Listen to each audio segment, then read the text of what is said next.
ಶರಣ್ ರೀ ಎಲ್ಲರಿಗೂ ಮತ್ತೊಂದು ಮಿನಿ ವ್ಲಾಗ್ಗೆ ಸ್ವಾಗತ. ಇವತ್ತು ಶನಿವಾರ ಆಗಿರೋದ್ರಿಂದ ಬೆಳಗ್ಗೆ ಬೇಗ ಎದ್ದು ಎಲ್ಲ ಕೆಲಸ ಮುಗಿಸ್ಕೊಂಡು ಅಮ್ಮನವ್ರ ಕಳಶ ಎಲ್ಲ ಕದಲಿಸಿ ರೆಡಿಯಾಗಿ ನಾವು ಹೊರಟಿದ್ದ ಸೀದಾ ಹಾವೇರಿಗೆ ರೀ.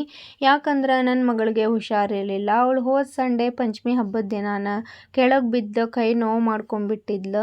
ಆ ಪೇನ್ 2-3 ಸಲ ಹಾಸ್ಪಿಟಲ್ಗೆ ತೋರಿಸಿದ್ರು ಕಡಿಮೆ ಆಗಿರಲಿಲ್ಲ. ಅದಕ್ಕೆ ಇವತ್ತು ಮತ್ತೆ ಹಾಸ್ಪಿಟಲಿಗೆ ಹೊರಟಿದ್ವಿ ರೀ.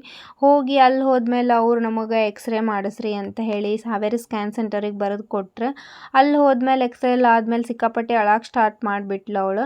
ಅದಕ್ಕೆ ಅಲ್ಲೊಂದು ಸ್ವಲ್ಪ ಹೊತ್ತು ವೇಟ್ ಮಾಡಿದ್ವಿ. ಅವ್ರ ರಿಪೋರ್ಟ್ ಇನ್ನೂ ಲೇಟ್ ಆಗ್ತೈತಿ ಅಂದಿದ್ದಕ್ಕೆ ಹಸಿವು ಆಗತ್ತೈತಿ ಅಂತ ಹೇಳಿದ್ಲು. ಅವಳು ಗ್ರೀನ್ ಕೋಟ್ ಫುಡ್ನ ಸ್ವಲ್ಪ ಭಾಳ ಇಷ್ಟಪಡ್ತಾಳ್ರಿ. ಅಲ್ಲಿಗೆ ಕರ್ಕೊಂಡು ಹೋದ್ವಿ ಊಟಕ್ಕೆ.